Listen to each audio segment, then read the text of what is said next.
Bonjour bien-aimés, je suis Jean-Bruno Kondi, je viens une fois de plus pour partager la parole avec vous, essayer d'exhorter si cela peut vous exhorter. Alors aujourd'hui, je voulais partager une parole avec vous qui serait un thème que j'appellerais Christ en vous, l'espérance de la gloire. Oui. Nous allons, avant de commencer, lire un passage dans 1 Roi 3, 4 à 14. Qu'est-ce que ce passage nous dit? Le roi, il s'agit du roi Salomon, se rendit à Gabaon pour y sacrifier, car c'était le principal des hauts lieux. Salomon offrit 1000 holocaustes sur l'autel. À Gabaon, l'Éternel apparut en songe à Salomon pendant la nuit.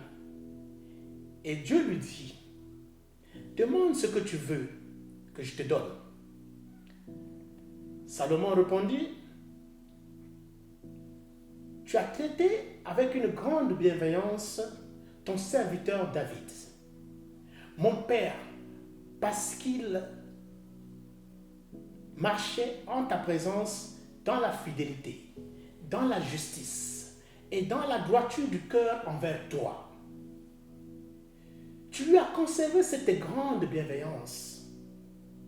Tu lui as donné un fils qui est assis sur son trône, comme on le voit aujourd'hui.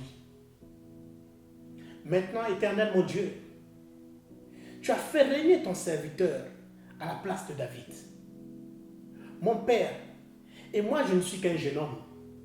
Je n'ai point d'expérience. Ton serviteur est au milieu d'un peuple nombreux,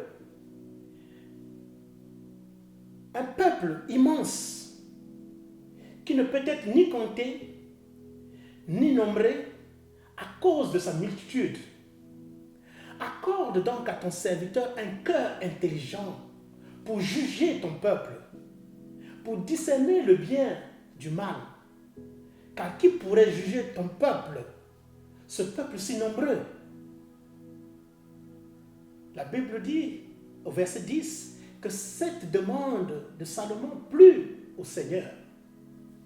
Et Dieu lui dit, puisque c'est là ce que tu demandes, tu ne demandes pour toi ni longue vie, ni les richesses, ni la mort de tes ennemis, et que tu demandes de l'intelligence pour exercer la justice.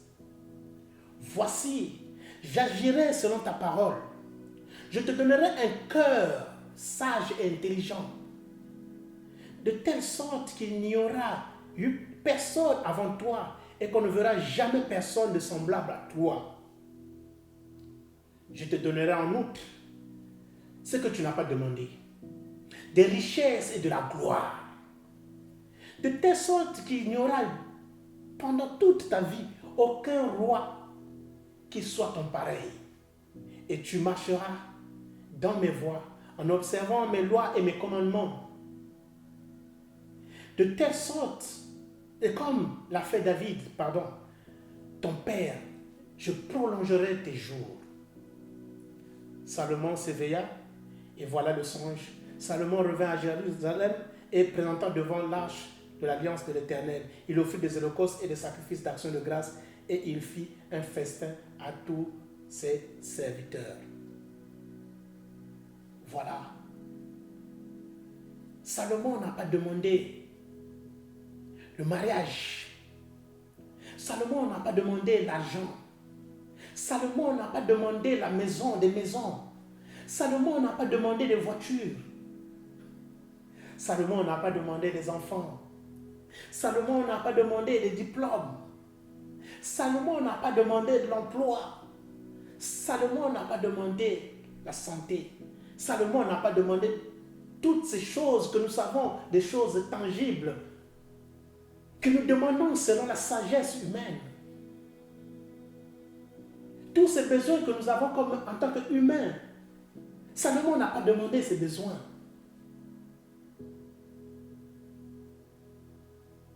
Oui, parce que selon la sagesse humaine, ce sont ces choses qu'on demanderait. Des choses tangibles.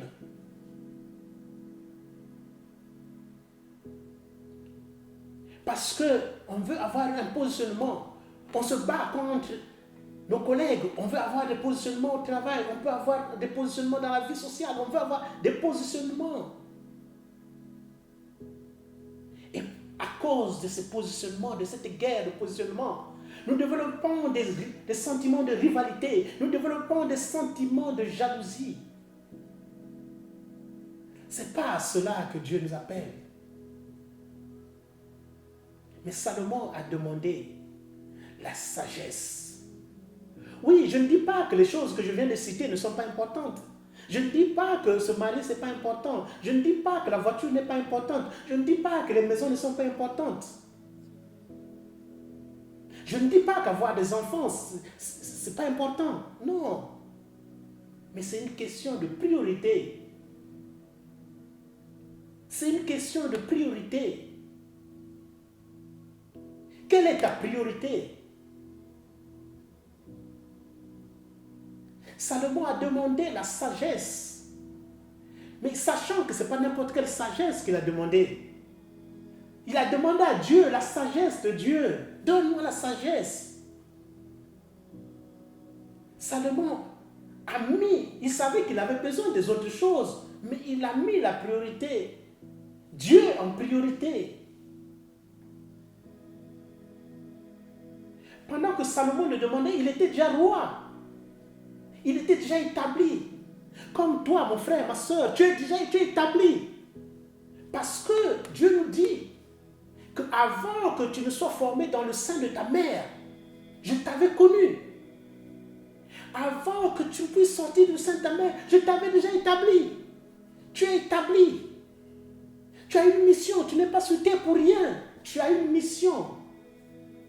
Ça veut dire que tu es là pour des choses beaucoup plus grandes. Des choses qui viennent de Dieu, que Dieu t'a donné. Tu es établi. Tu es un projet de Dieu. Et tu es porteur d'un projet de Dieu. Est-ce que tu n'es pas conscient de cela? Tu as des dons, tu as des capacités, tu as des choses que tu fais de manière naturelle. Ce n'est pas pour rien. Si Dieu t'a donné des capacités de parler, tu parles bien, mais que ça soit pour sa gloire. Donc Salomon était déjà établi. Mais comme il devait gérer le royaume, il devait gérer ce grand peuple, ce peuple qui était nombreux. Et vous savez, avec des gens avec différentes personnalités, différentes mentalités, gérer. Et il s'est fait. Il s'est humilié devant Dieu. Il s'est humilié devant Dieu en disant, je ne suis qu'un jeune homme, je n'ai pas d'expérience. J'ai besoin de ta sagesse pour conduire ce peuple. Il aurait pu penser que j'ai besoin, si j'ai beaucoup d'argent, je veux corrompre ce peuple, je peux faire ce que je peux faire. Mais non. Il a demandé la sagesse. Et Dieu, dans sa bonté, lui donne non pas seulement parce qu'il a vu que c'était un cœur qui était bien disposé, un cœur d'humilité, un cœur qui cherchait la face de Dieu, un cœur qui cherchait Jésus. Il lui a dit, je t'accorde la sagesse. Mais en plus de cela, je t'accorde la richesse. Et Salomon a donc eu au-delà de ce qu'il pouvait s'attendre. Il a demandé quelque chose qui n'était pas tangible. Quelque chose qu'il ne voyait pas.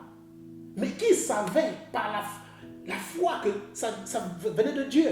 Que ça n'y avait que Dieu parce qu'il croyait en Dieu. Et c'est donc cette sagesse qui est une intelligence d'en haut. Celle qui éclaire notre cœur, qui éclaire notre esprit. Cette sagesse qui nous donne de marcher dans cette société selon la droiture, selon la justice, Cette sagesse qui nous guide. Cette sagesse qui est la vérité et qui nous conduit dans la vérité. Cette sagesse, c'est Jésus-Christ.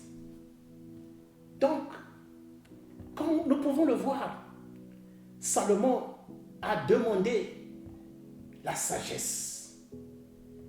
Alors, cette sagesse, oui, je vous dis que c'est Jésus-Christ. Parce que, on va lire dans Jacques 3, versets 13 à 18. Il est écrit, « Lequel d'entre vous est sage et intelligent? Qu'il montre ses œuvres par une bonne conduite avec la douceur de la sagesse. Mais si vous avez dans votre cœur un zèle amer et un esprit de dispute, vous ne glorifiez pas et ne mentez pas contre la vérité. Cette sagesse n'est point celle qui vient d'en haut, mais elle est terrestre, charnelle et diabolique. Si vous êtes dans les querelles, dans les disputes, parce que vous dites, ah oui, cette personne a dit des choses contre moi, je dois réagir. Cette sagesse, elle est charnelle, elle est diabolique, elle ne vient pas d'en haut. La Bible continue au verset 16, pardon. Car là où il y a un zèle amer et un esprit de dispute, il y a du désordre et toutes sortes de mauvaises actions. Oui, c'est pour cela que avec la sagesse humaine, les choses que nous voyons, nous sommes étonnés des personnalités auxquelles on donne une place dans la société. Mais quand vous les entendez, vous vous demandez, mais est-ce que cette personne, quel âge a-t-elle? Mais oui, parce que c'est la sagesse terrestre, cette sagesse diabolique. Et la Bible continue en disant, la sagesse d'en haut est premièrement pure. Elle est ensuite pacifique. Elle est modérée, conciliante, pleine de miséricorde et de bons fruits, exempte de duplicité et d'hypocrisie. Le fruit de la justice est semé dans la paix par ceux qui cherchent la paix. Voilà ce que cette sagesse d'en haut nous donne. Ça nous donne de marcher dans la pureté. Ça nous donne de marcher, d'être en paix. Comme il est écrit dans la Bible, tant que cela dépend de vous, soyez en paix avec tous. C'est la sagesse. C'est pas facile, il n'y a que Jésus qui peut te donner ça. Et donc, c'est pour voir quelles sont tes priorités. Par cette parole, nous voyons que nous devons redéfinir nos priorités. Salomon nous donne donc cette leçon de la priorité. Cette leçon nous est enseignée dans Matthieu 6, 31 à 33. Quand il est écrit, cherchez d'abord le royaume de Dieu et la justice, et le reste vous sera donné de surcroît. Et comme nous pouvons l'entendre, il ne s'agit pas, on ne dit pas qu'on ne peut pas faire les autres choses, mais recherchez d'abord, recherchez premièrement, recherchez en priorité le royaume de Dieu, le règne de Jésus dans votre vie, le règne de Jésus dans votre vie, la justice de Dieu. La justice, c'est le marché selon la loi, selon les lois de Dieu, mais en même temps dans l'amour.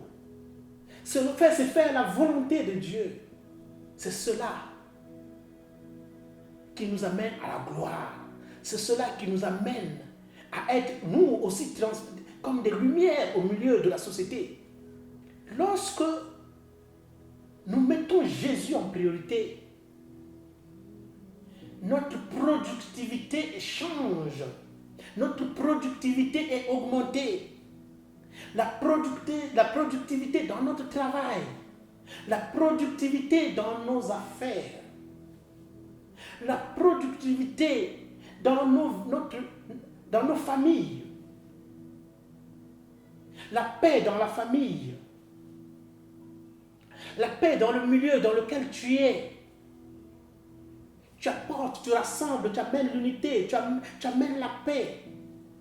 La productivité aussi dans nos finances. Mais dans la paix. Parce que Salomon ne s'était pas assis.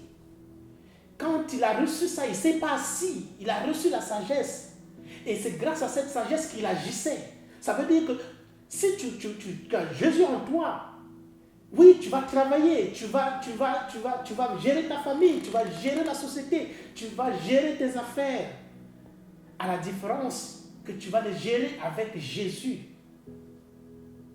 Donc tu vas agir, mais cette action, l'action tu l'as fait avec Jésus.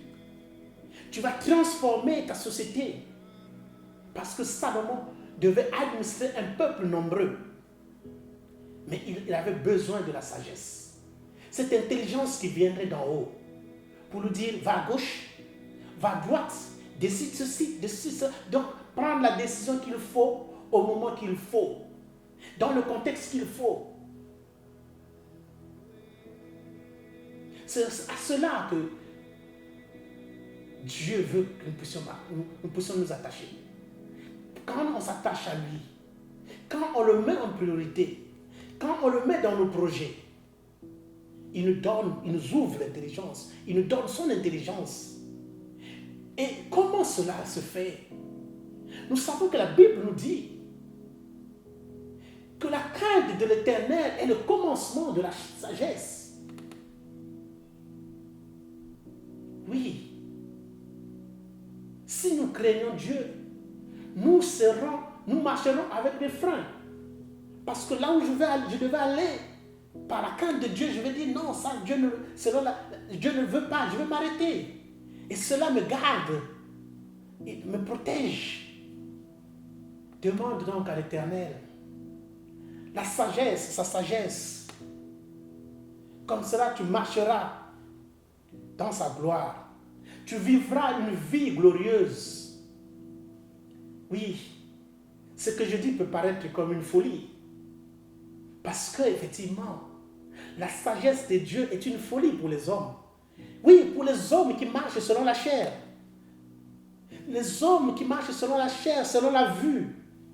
Les hommes qui marchent dans la précipitation, sans penser à Dieu.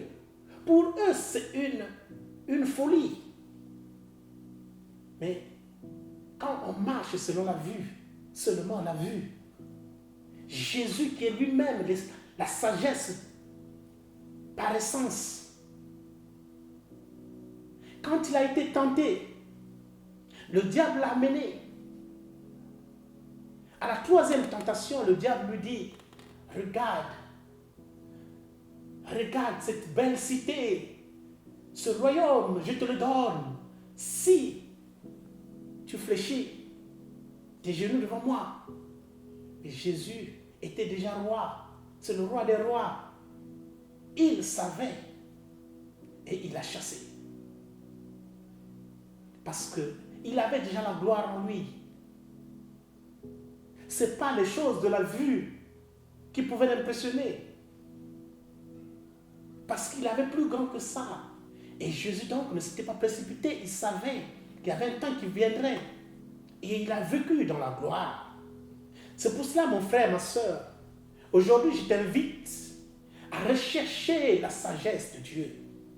Jésus-Christ est la sagesse. Jésus-Christ est l'espérance de la gloire. Fais de Jésus-Christ ta priorité. Et le reste suivra. Cherche Jésus qu'il règne dans ta vie. Cherche Jésus qu'il contrôle ta vie. Quand tu feras de Jésus-Christ ta priorité, je t'assure, mon frère, ma soeur, le reste viendra. Le reste viendra, te suivra. Quand tu travailleras, les choses marcheront. Avant de sortir de ta maison, confie-toi à Dieu, confie-toi à Jésus. Avant de commencer ton travail, confie-toi à Jésus, confie-toi à Dieu. Avant de faire ce que tu veux faire, recommande toutes choses à Dieu. Tu verras que Dieu sera là. Reconnais-le dans tes voies, reconnais-le dans ta vie, vois-le agir et laisse-le agir. Fais de Jésus-Christ ta priorité et il sera l'espérance de la gloire dans ta vie. Merci, que Dieu vous bénisse. À nous revoir à la prochaine fois. Si vous voulez nous contacter, Revival Access Church. Merci une fois de plus, que Dieu vous bénisse.